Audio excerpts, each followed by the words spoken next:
भाई डॉक्टर मनोज अग्रवाल जी को आमंत्रित करता हूँ कि वे इस विषय पर अपने विचार रखें और उसके पश्चात हम इस त्रासदी के ऊपर एक वीडियो भी देखेंगे।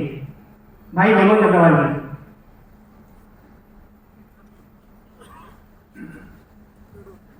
सर्वप्रथम मां भारती और भाजपा के पितृ पुरुषों को सादर नमन करता हूं। इस विशाल सभागृह में हमारे बीच उपस्थित आदरणीय सम्मानित अतिथिगण, जिलाध्यक्ष महोदय, सभी भाजपा के महत्वपूर्ण पदाधिकारी, सभी वरिष्ठ जन और सभी समर्पित और निष्ठावान भाजपा कार्यकर्ता, आज हम अतीत की उस भयंकर भूल, उस बहुत बड़ी गलती के बारे में आपको बताने जा रहे हैं, जिसकी वजह से लाखों लोगों ने अपनी जानें गंवा दी, लाखों लाख लोगों के साथ अत्याचार, अनाचार, व्यभिचार हुआ और करोड़ों लोगों ने अपने घर बार को छोड़कर पलायन करना पड़ा, वो अपने बेघर हो गए। यह दिन इतिहास के उस काले अध्यायों के रूप में हम युवाओं और आने वाली पीढ़ियों के हृदय में हमेशा शूल की तरह चुभता रहता है कि हमारी मां भारती के हृदय में कभी ना भरने वाला वो घाव उस दिन देके गए। ये बंटवारा केवल हमारे मानचित्र, हमारे देश के मानचित्र पे नहीं था, ये बंटवारा हमारे दिलों, हमारी भावनाओं के बीच था।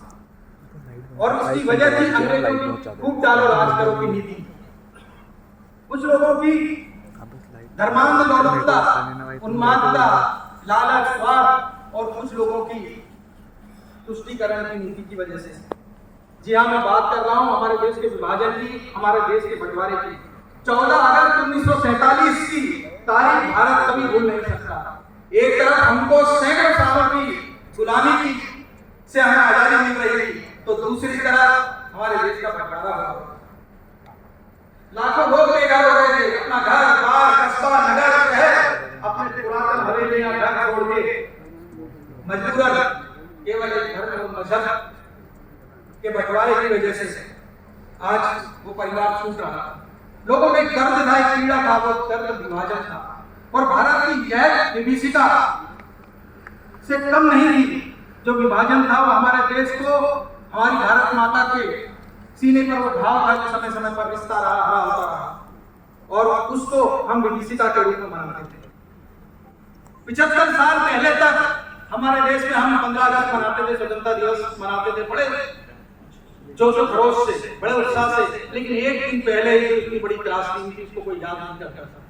2 वर्ष पूर्व हमारे देश के यशस्वी प्रधानमंत्री ने ये बात स्वतंत्रता दिवस के एक दिन पूर्व बताया कि हमें कोई हक नहीं है ऐसे सेलिब्रेशन करने का, ऐसा उत्सव मनाने का, यदि हम उन लाखों लाख जिन्होंने पलायन किया था, जो अपना घर बार छोड़ के आए थे, जिनकी जबरदस्ती मृत्यु हो गई थी, अगर हम उनको श्रद्धांजलि ना दें, उनको हम नमन ना करें, तो हमारा 15 अगस्त मनाना निरर्थक है। ये 75 साल बाद हमारे यशस्वी प्रधानमंत्री जी को सुनी, और तब से हम लोग मना रहे हैं। यह विभाजन भारतीय इतिहास का सबसे बड़ा विस्थापन था। लगभग 20 मिलियन लोग बेघर हो गए थे, 20 मिलियन लोग इसमें प्रभावित हुए थे। देश छूटा, अपने पुरातन हवेलियां छूटी, वहां की मिट्टी छूटी। आप सोचिए, एक बच्चा अपनी टॉफी शेयर नहीं करता किसी से, उन्होंने अपना देश छोड़ दिया, अपना परिवार छोड़ दिया, जहां बरसों बरस से रहते आ रहे थे। विभाजन के बाद लाखों बीमार बुजुर्ग, दूध मुहे बच्चे, माता पिता अपने कंधों पे लेके पैदल चले जा रहे हैं। आप सोचिए ये स्थितियां जो आप देख रहे हैं, पैदल चल रहे हैं, कंधे पे लेके चल रहे हैं, बैलगाड़ियों में भर भर के चल रहे हैं, रेल ट्रेनों की छत पे पांव रखने की जगह नहीं थी, ज्यादा स्थिति थी। लाहौर से, बांग्लादेश से, ऐसी ऐसी जगहों से लोग, केवल 50 किलोमीटर दूर है लाहौर से अमृतसर, लेकिन आप सोचिए उस बीच में जब लोग पैदल चल रहे हैं, कंधों पे बच्चों को उठाए गए हैं, भूखे प्यासे और दर्द को लिए हुए कि मेरे घर में जैसी स्थिति थी, अगर चूल्हा जल रहा था तो उसको वैसे ही छोड़ के आ गए, जो जमा पूंजी जिंदगी भर की थी वो वैसी वैसी छोड़ के आ गए, पैदल बिना चप्पलों के चले जा रहे हैं, भूखे प्यासे, थके मांदे और बीमार लोगों को साथ में लिए गए। और उस 50 किलोमीटर में आप सोचिए कितना आतंक, कि लोगों को काट डाला, हत्याएं कर डाली, महिलाओं के साथ अनाचार बलात्कार कर डाला, बच्चे माँ बाप से छिन गए, उनकी संपत्ति लूट ली गई और उनको काट काट के जो ट्रेनें वहां से आती थी अमृतसर, वो ट्रेनों में आदमी नहीं होते थे, आदमी की लाशें होती थी। ऐसी विचित्र स्थिति थी। और इस त्रासदी से निपटने के लिए तत्कालीन प्रधानमंत्री जवाहरलाल नेहरू और पाकिस्तान के प्रधानमंत्री लियाकत खान के बीच में एक समझौता हुआ कि अभी भी अगर जो व्यक्ति अपने पुरानी जगह पर जाना चाहे तो उसकी संपत्ति उनको वापस दे दी जाएगी। लेकिन ये समझौता भी कोई काम नहीं आया। हमारे भाजपा के पितृ पुरुष जिन्होंने 8 अप्रैल 1950 को पंडित श्यामा प्रसाद मुखर्जी जिन्होंने इस्तीफा दे दिया था इस बात पर नेहरू मंत्रिमंडल से, उन्होंने कहा था कि मुझे आशंका है कि कभी भी ये योजना आपका समझौता, दिल्ली समझौता कभी फलीभूत नहीं होगा।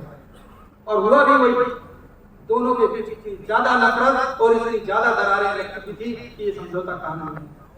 मित्रों, आज हम उस विभीषिका को जब याद करते हैं तो हमारे रोंगटे खड़े हो जाते हैं कि कैसे सिंध प्रांत से दूसरे प्रांत जगहों से हिंदू, सिख, सिंधी भाई, पंजाबी अपने पूरे घर बार को, अपना सब कुछ खाली हाथ, केवल एक डर लेके, चिंता के लोग कैसे कहाँ जाएंगे। आप सोचिए सिंध प्रांत कहाँ पर है, वहाँ की मिट्टी अलग, वहाँ का पानी अलग, वहाँ की भाषा अलग, रीति रिवाज अलग, हर चीज से अपरिचित है भारत की चीज। लेकिन वो आए और सिंधी समाज, मैं आज उनको इसलिए याद करना चाहता हूँ कि सिंधी समाज और सिख समाज में ये त्रासदी बहुत होती है। वो संपन्न लोग थे, सिंध प्रांत के संपन्न पढ़े लिखे बुद्धिजीवी, वो लोग वहां से आए, सब कुछ छोड़ के आए। ऐसे संपन्न लोग, उनके लिए सब कुछ नया था यहाँ की मिट्टी, खान पान, बोली। दाएं से बाएं तरफ पढ़ने वाले लोगों ने यहाँ पर ऐसे समायोजन किया कि बाएं से दाएं पढ़ने लगे। यहाँ पर ऐसे रच बस गए। दिल्ली के पास ऐसी रेफ्यूजी कैंपों में सड़कों के किनारे, नालों के किनारे वो रहे, न पानी पीने के शुद्ध, न कुछ ऐसी परिस्थितियां थी।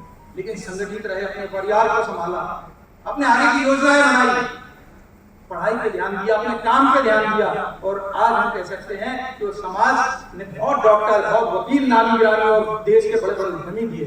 तो मैं सैल्यूट करता हूं ऐसे लोगों को जिन्होंने भारत को अपनाया और भारत ने उनको अपनाया। और आज जब वो ये 14 अगस्त सुनते होंगे तो आप खुद सोचिए कि उनके पीछे उनकी कितनी मार्मिक कथाएं, उनकी क्या क्या घटनाएं उनको बरबस याद आ जाती हैं।